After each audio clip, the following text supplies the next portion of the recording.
Hey, and welcome to this week's episode of Industry Elites. Today, Natalie and I are going to be discussing the social economic side of social media, the importance of supporting local not only in person, but online as well, and the power social media has when job hunting. So let's get into it. So with everything kind of going on in the world today, one of, for lack of a better word, kind of popular trends on social media right now is brands getting involved with social movements and awareness. Natalie, do you think this is kind of the brand movement that we've all been waiting for? Customers really want to see the personal side to companies and businesses, right? I think it increases their likability, and they want more than just like a corporation or just a business. Like they want to see the things that businesses are doing for like their community, things that they're doing with maybe nonprofit organizations. Like even now, a lot of different companies are pairing with those organizations, and then you're seeing that via their social. It's not like, oh, we're just doing this, but they're actually showing us that they're doing it, which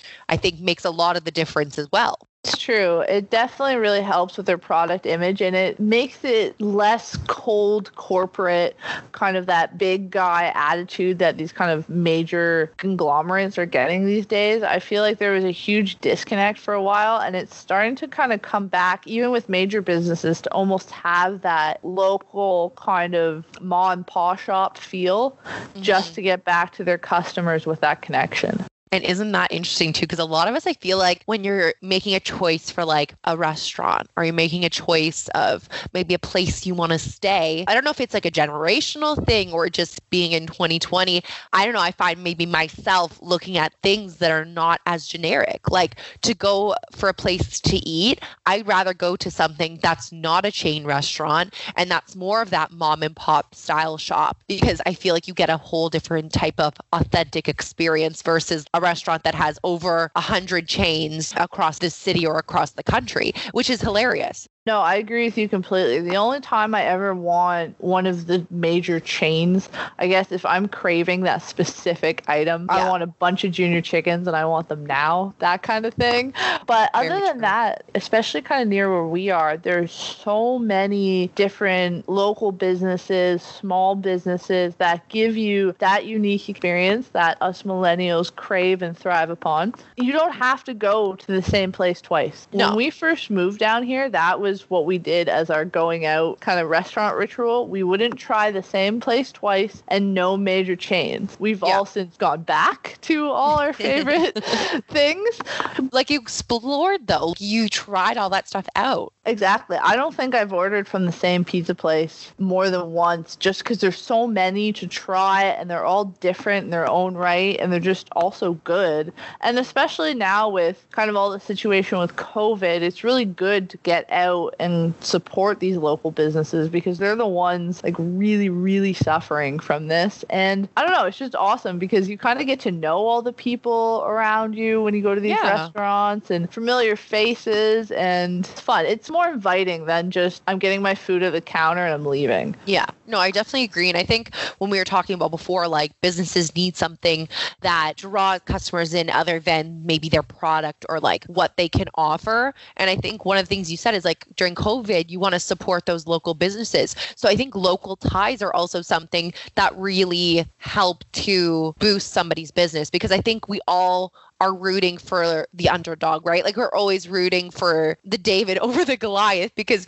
we want to see those small businesses still succeed in a time where large corporations might be taking over. So I think that's another way that they really pull at our heartstrings is through like that community togetherness. It's true. And a lot of these local businesses, especially restaurants, they support the whole local ecosystem. They go to local farmers to get produce, which needs local workers and local help, and then they employ local people in the restaurants and businesses, and it's just kind of like a full circle of local support basically. And it's kind of nice too, because I know, for example, one of the butchers I go to, they have a farm, I think it's just up the mountain, and they're constantly posting about this is the livestock, this is what we have. They kind of literally show you food to table on social media. they're showing you exactly their steps. Like they're not trying to put a facade or hide everything. Like they're saying, this is what we are, this is what we do. And if you want this, then this is what we offer. In this butcher shop, for example, too, not only do they have the local farms where they get all their livestock from, they also sell a lot of local produce from local farms, and they sell a lot of artisan sauces and spices and good. breads and add-ons like that. So it still goes full circle, and it's really nice to see, especially kind of in these times. I feel like every day we move further away from the large kind of conglomerate. Yeah, but how you're saying they were really transparent over social media. And it's like a lot of places might be doing that as well, but they might be going with local farmers or local products and really doing that farm to table type thing. But if you're not conveying that over your social media, how are people supposed to know these days? So like you said, that might be the difference of you going to one places versus you going to like a generic grocery store and going to the meat section. Right? But if people aren't establishing that their image via social media, then I don't know what other avenues they would be able to get that across in, unless it's word of mouth, which right now, okay, it might work on a smaller scale, but to get a larger grouping of individuals, social media is really a place that you need to take it. And then, leaving those reviews, leaving those comments, sharing it on your social profile, I feel like now is like the virtual word of mouth. Exactly. Because this butcher shop in question, my mom actually found it on Instagram. Well, there you go. She found it on one of the local kind of foodie pages. Then she went to explore it. She went there. She told me, and it became a whole cycle because she told everybody. But still, your verbal network, I feel, these days is definitely smaller because we're not talking to our neighbors like they used to back in the day. And it's kind of like once you've exhausted your circle, I guess, I feel like word of mouth kind of dies there. So you're right. The digital platform is the new word of mouth through sharing and likes and just social engagement. So to take it to a different side of things, obviously we're just talking about businesses and how important it is for them to get on social media. And I think that's obviously grown in the outreach that it has. Now we can take a look maybe at the more of the individualized aspect and how important it is maybe to even monitor what you're putting on your social media. Essentially, your social media and your online search results are your online first impression, right? Everyone says a first impression means a lot, but now in 2020, your first impression can now be done online. So that's something really to consider. Yeah, definitely. We've heard a lot of horror stories over the years of employers checking out people's profiles, even making kind of fake ones to lurk them. Throughout the years, we've kind of had a lot of stories about recruiters Googling possible candidates before even reaching out on LinkedIn. Yeah, I think it's definitely something recruiters are doing now. Like you said, it's something we've seen grow in popularity. And from some of the research I was doing before is that they were saying it's really cost effective as well. So instead of hiring maybe third-party companies to do like preliminary searches, they kind of are eliminating that entirely because as recruiters, they're just maybe going to research and Google you themselves, like you said, on those fake profiles they're making and just really taking a look at maybe who you are. And if they see something potentially they don't like, that could really put a hindrance on whether you even get that call for the position. They just might cancel you right away. And there's been a heated debate about this over the years too, especially people find this to be a little bit of a privacy breach. Kind of what you do at home doesn't dictate what you do at work, but it also goes down to company culture is very important these days. So recruiters really like to get, in more of a positive sense, exactly what they're getting out of a candidate. They want to make sure that basically you can kind of vibe with the culture that they have going and if you make a good fit for that or not. Agreed. And I think from what we've seen now, what's happening in the world today, don't know that there is a clear line between home life and work life. Like if you're saying something that could potentially be deemed not appropriate by the job that you're working for, the employer that you're working for, that could potentially cost you your position at that company. It's true. Even something kind of in recent news that we can link to this is I saw this come up on TMZ last night that Jenna Marbles has now shutting down her channel. I saw that. Yeah, for backlash that she's of videos and kind of things she said years ago. So it just kind of goes to show that no matter what you do, social media is permanent. You can delete it, but there are so many kind of like bot sweeper sites that copy things, people save stuff. You just have to be really careful with what you post. So I think one of the stats we got here was according to JobVite, where it says recruiters find their best candidates. The number one thing is referrals. So it says that 78% is geared towards that referral of whether you're getting that job and who you basically know, which I think a lot of us have come to realize as we've been in the job scene for a bit now. The second is social media, sitting at 56%. And then at 55% is like intern to hire programs. So here it would probably be like co-ops and obviously internships, stuff along those lines. But 56% is coming from social media. So like that's a pretty big deal. Yeah, that's actually higher than I expected it to be. I'm not going to lie. I do agree with all the statements because especially the job that I have now, I was recruited right off LinkedIn. Mm-hmm. So that goes to show that works. And then the job I had previous from that was through a network connection and I was introduced via LinkedIn and then I got that job. So it really does work in real life. It's not some business fantasy of some recruiter will pop out of the sky. It is a real thing. I feel like LinkedIn is one of those platforms too where not only is it more professional in the sense that it is business driven, but it's more professional in the sense of the content. Oh yeah, agreed. There's seldomly dog videos on there. Not a lot of news. It's more so like world news. It's more so industry news, new products that are coming out, new ways to think about innovation. It's more of, I don't want to say creative as a content kind of creative side, but creative almost as more of a thinking platform. Yeah, it's like your ideas that you might have, you can take them to LinkedIn. If you broaden them or you had ideas that flourished from it, you place that on there, right? Like I think people want to see the concepts, like you said, and the innovations, and that's really the portfolio that you're taking it to. And like we said, there's a lot of weight, like the same thing for LinkedIn. I was recruited for this current job on LinkedIn as well. So it shows that the profiles we had out there and our skills that you can place under your profile when people endorse people for those skills. So that's basically like referrals. And then if you took a look at the person who endorsed this skill for the individual, you could check out their credibility. I feel like it's just like a giant wormhole of connections in the end of things. And for the most part, if you're a job searcher, like you should, I feel, 100% be on LinkedIn because I don't see where there's any negative backlash from that in terms of you trying to get a job. Especially with LinkedIn too, is not only recruiting, but you can connect with others in your industry. You can connect with people outside your industry. On my connections, I kind of have a mixture of people, people that you want to connect with just to see their insights from a completely different perspective. And then people that are in my industry and we can kind of collectively share our insight with, I guess you could say, a familiar face. Yeah. So I just want to actually, I think, take a few steps back from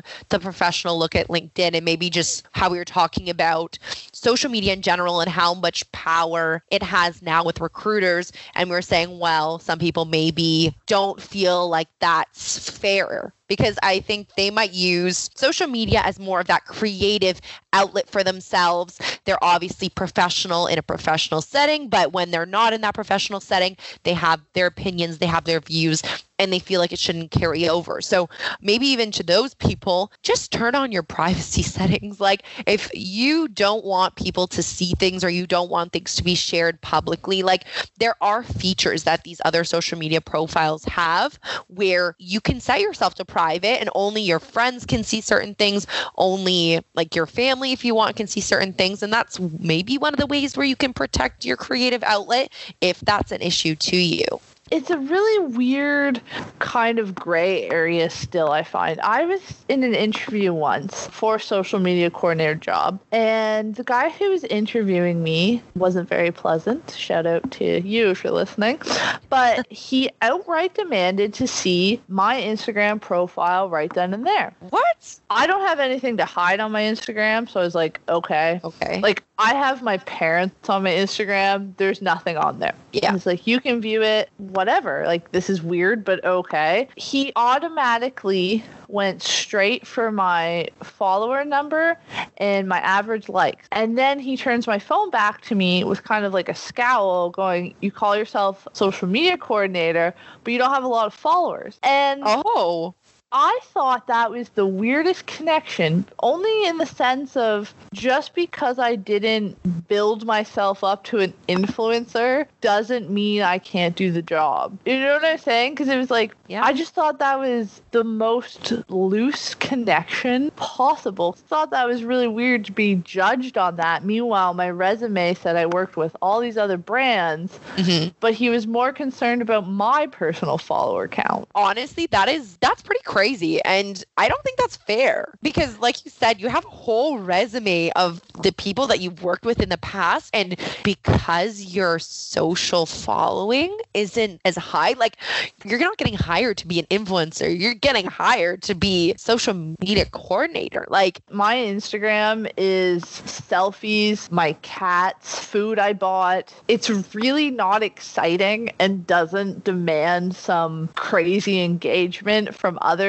It's pretty much all my friends that I actually know and then brands that I follow. It's the normal average girl's Instagram. And I didn't totally understand why I was being, I guess you could say, penalized for that. And I do find that it's kind of a little extreme, especially when I could show other brands' social media accounts that I've worked on to prove myself. I just didn't do it with mine. Especially too, at the end of the day, it's like I've worked on social media accounts all day. I'm not about to go home and start another one. I was just going to say, that's for most things too, right? Like if you're doing something every day for work, like the last thing you want to do is go home and do that same thing, right? Like you want that break and you want that transition, but that just, I guess, shows how powerful social media is to some people, I guess. And there has to be some sort of line where, okay, this is what we're looking for and this is the extent that we're going to go looking for it.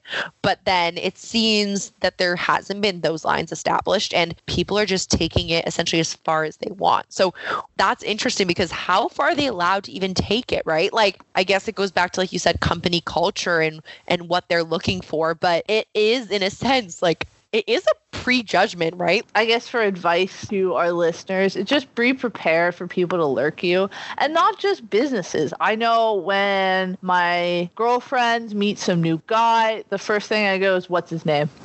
And I have lurked him up on everything. 100%. So it's not, it's not just recruiters. It's kind of your social media now is basically your calling card. It is where everyone kind of makes wrong or right, predetermined judgments on your character. So you just kind of want to make sure that what you're posting at the end of the day is something that you want to reflect openly.